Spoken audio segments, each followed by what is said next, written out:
breaking down the deals, data, and disruption shaping global markets. You're listening to The Daily Ledger with Dennis Sert.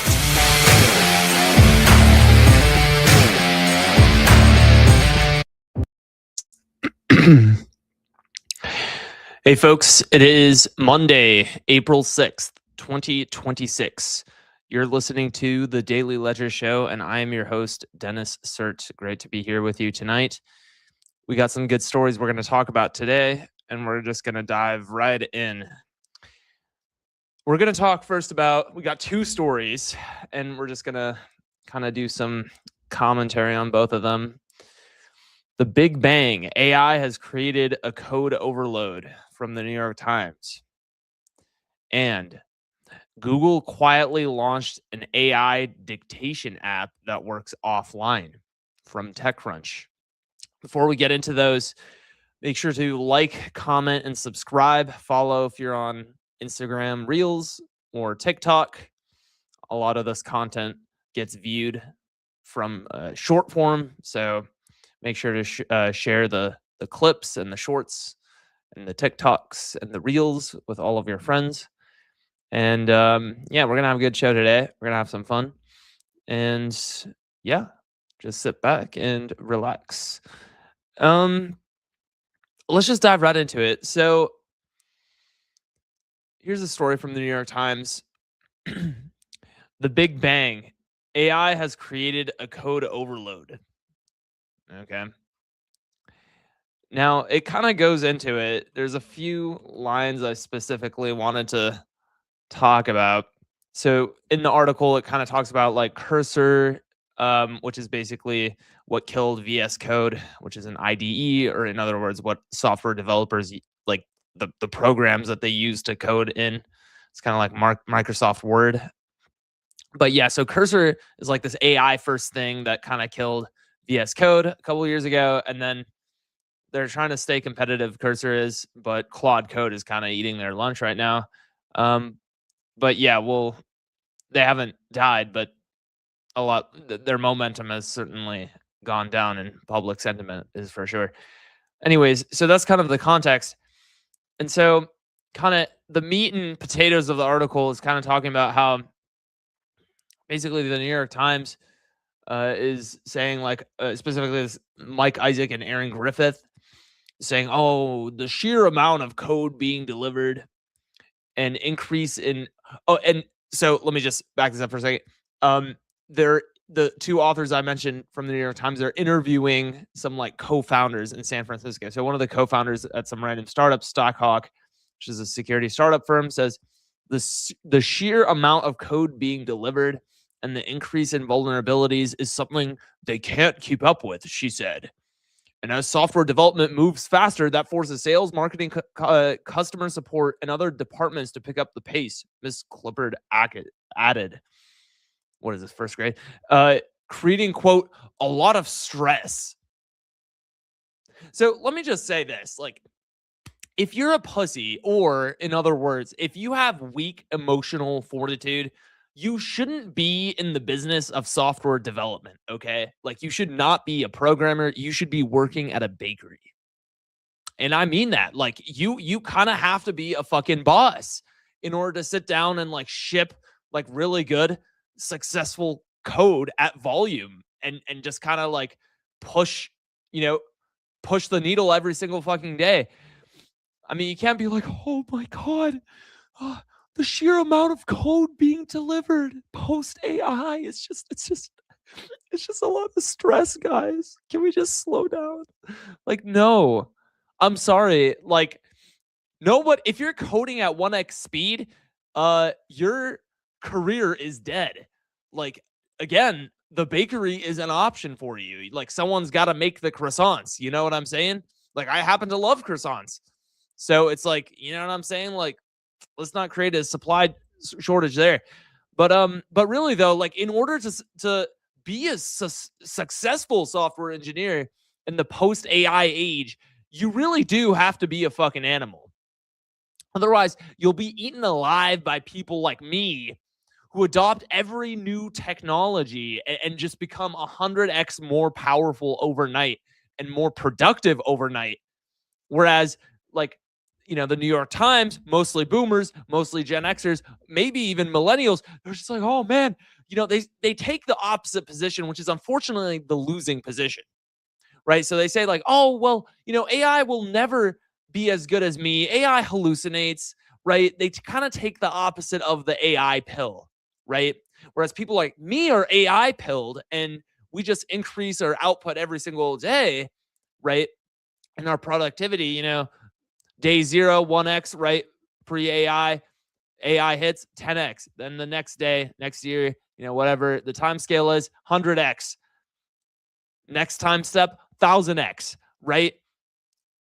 And it's not even looking like it's linear like that.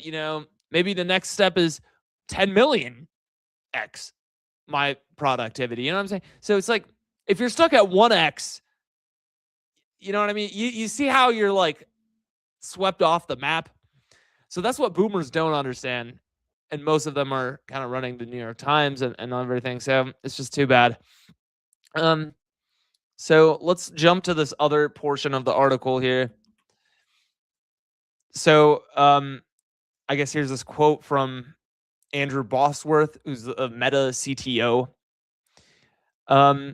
Projects that once required hundreds of engineers can now be done by tens. Yeah. Well, we figured this out like, 10 years ago.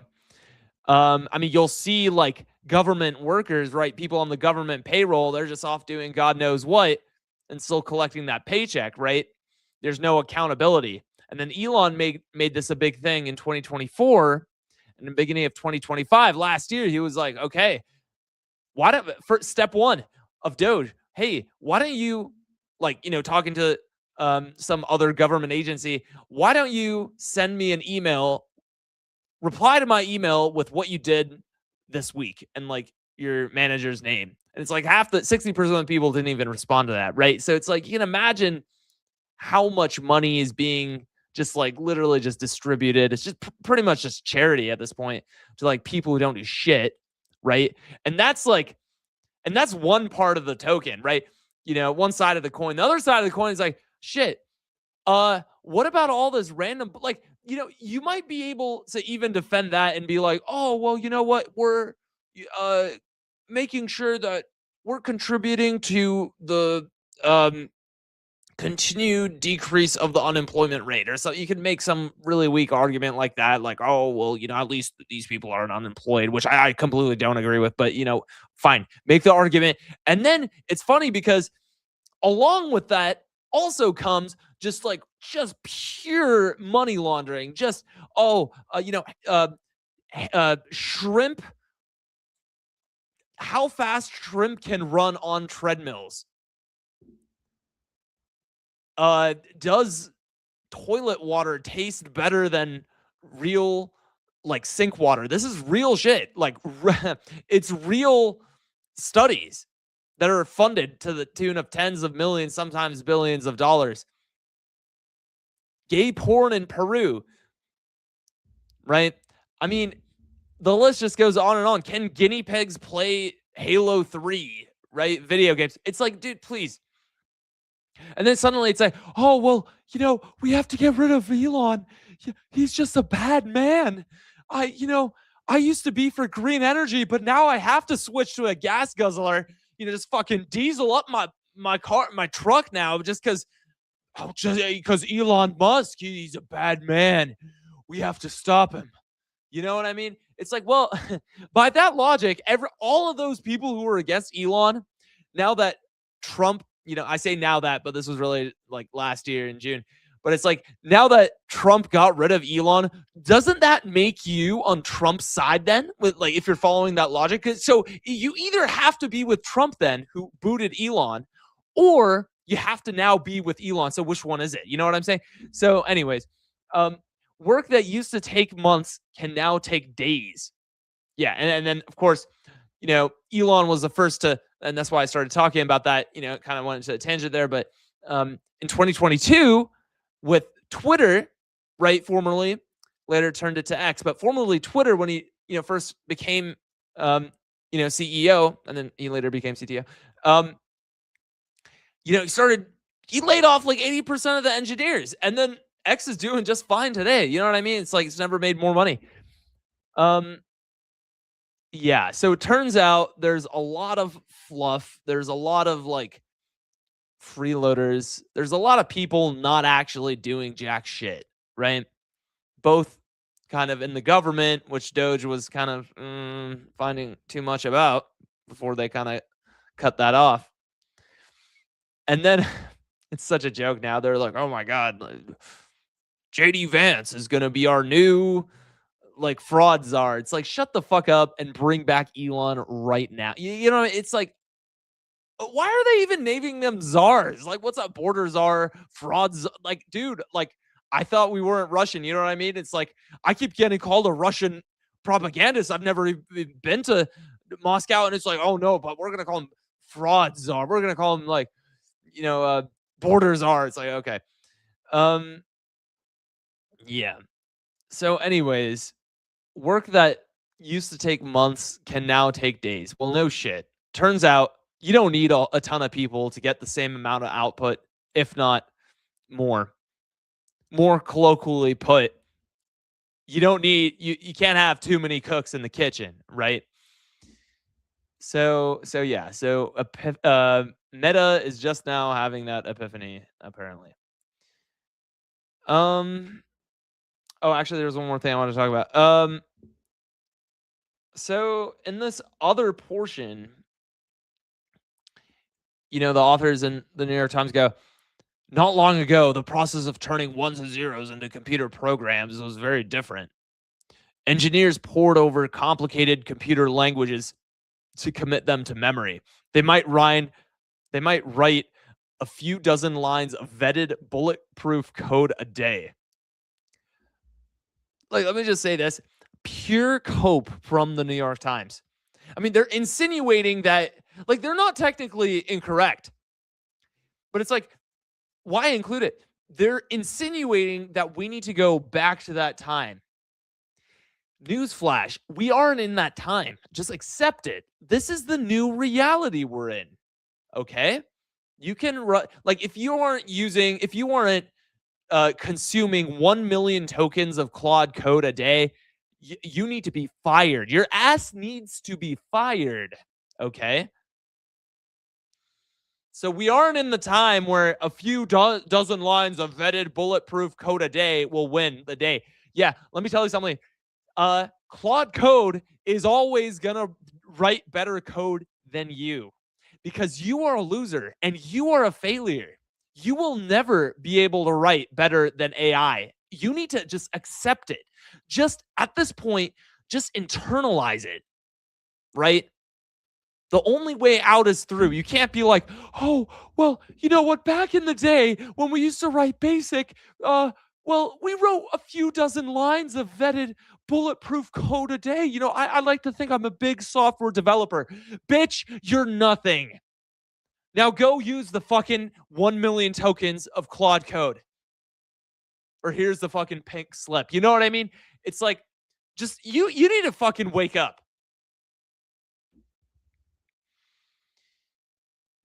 Google quietly launched an AI dictation app that works offline.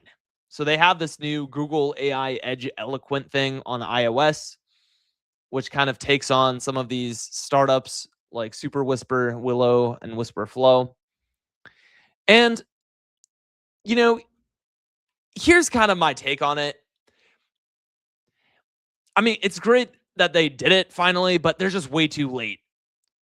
You know what I mean? Like, all these other startup companies run by like, people my age, people like younger than me, college dropouts, which, I'm not being inconsistent on. They are, to their credit, they are winning. Like, let me make that point clear.